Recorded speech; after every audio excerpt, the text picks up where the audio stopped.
सूर्य देवाय नमः। आज रविवार यानी इतवार व्रत विधि व कथा सुनाऊंगी। तो चलिए पहले विधि शुरू करते हैं। सभी मनोकामनाओं की पूर्ति हेतु रविवार का व्रत श्रेष्ठ है। इस व्रत की विधि इस प्रकार है। प्रातः काल स्नान आदि से निवृत्त हो स्वच्छ वस्त्र धारण करें, शांति चित्त होकर परमात्मा का स्मरण करें। भोजन एक समय से अधिक न खाएं। भोजन तथा फलाहार सूर्य के प्रकाश रहते ही कर लेना उचित है। यदि निराहार रहने पर सूर्य छिप जाए तो दूसरे दिन सूर्योदय हो जाने पर अर्घ देने के बाद ही भोजन करें। व्रत के अंत में व्रत की कथा सुननी चाहिए।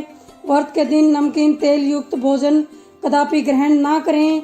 इस व्रत के करने से मान सम्मान बढ़ता है तथा शत्रुओं का नाश होता है। आँख की पीड़ा के अतिरिक्त अन्य सब पीड़ाएं दूर होती हैं। व्रत की कथा इस प्रकार से है। एक बुढ़िया थी, उसका नियम था प्रति रविवार को सवेरे सूर्योदय से पहले उठकर स्नान आदि कर घर को गोबर से लीप कर फिर भोजन तैयार कर भगवान को भोग लगा स्वयं भोजन करती थी।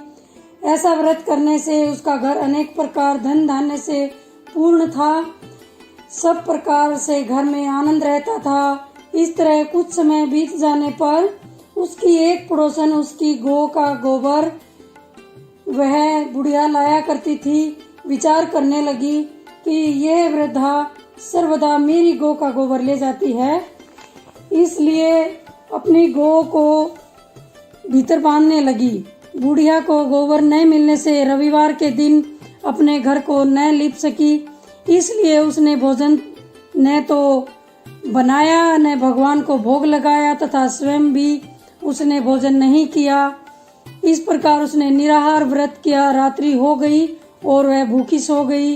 रात्रि में भगवान ने उसे स्वप्न में दर्शन दिया और भोजन न बनाने का भोग न लगाने का कारण पूछा। वृद्धा ने गोबर न मिलने का कारण सुनाया। तब भगवान ने कहा कि माता, हम तुमको ऐसी गौ देते हैं जिससे सभी इच्छाएं पूर्ण होती हैं, क्योंकि तुम हमेशा रविवार को गौ के गोबर से घर लीपकर भोजन बनाकर मेरा भोग लगाकर खुद भोजन करती हो। इससे मैं खुश होकर तुमको वरदान देता हूँ। निर्धन को धन और बांझ स्त्रियों को पुत्र देकर दुखों को दूर करता हूँ तथा अंत समय मोक्ष देता हूँ।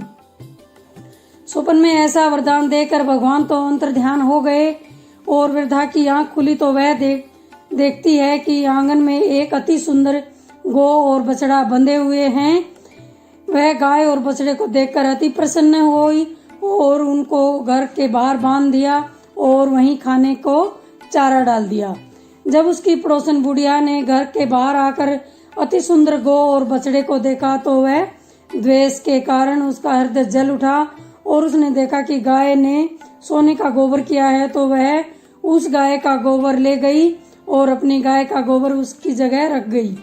वह नित्य प्रतिदिन ऐसा ही करती रही और सीधी सादी बुढ़िया को इसकी खबर नहीं होने दी। तब सर्वव्यापी ईश्वर ने सोचा कि चालाक पड़ोसन के कर्म से बुढ़िया ठगी जा रही है, तो ईश्वर ने संध्या के समय अपनी माया से बड़े जोर की आंधी चला दी।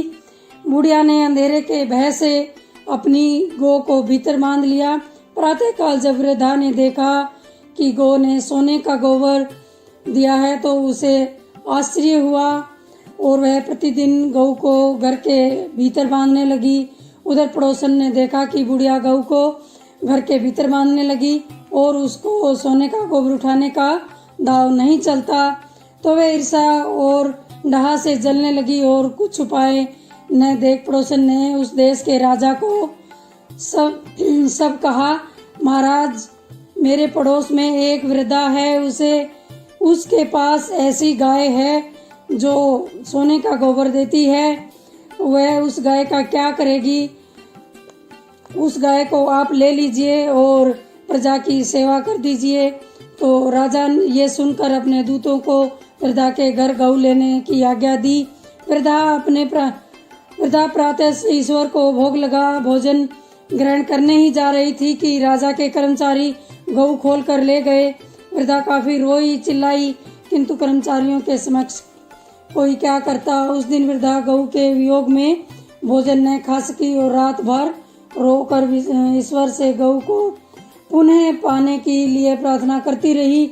उधर राजा गऊ को देखकर बहुत प्रसन्न हुआ, लेकिन सुबह जैसे ही वह उठा सारा महल गोबर से भरा दिखाई दिया।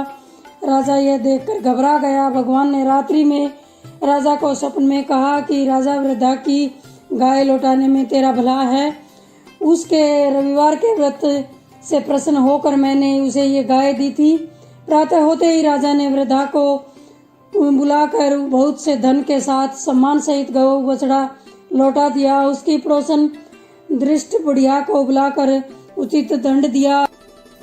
उसी दिन से राजा ने नगरवासियों को आदेश दिया कि अपनी और राज्य की सभी सुख सुविधाओं के लिए, समस्त मनोकामनाओं के लिए रविवार का व्रत किया जाए। व्रत करने से नगर के लोग सुखी जीवन व्यतीत करने लगे। कोई भी बीमार तथा प्रकृति का प्रकोप उस नगर में नहीं होता था। सारी प्रजा सुख से रहने लगी। बोलो सूर्य देव भगवान की जय, गौ माता की जय।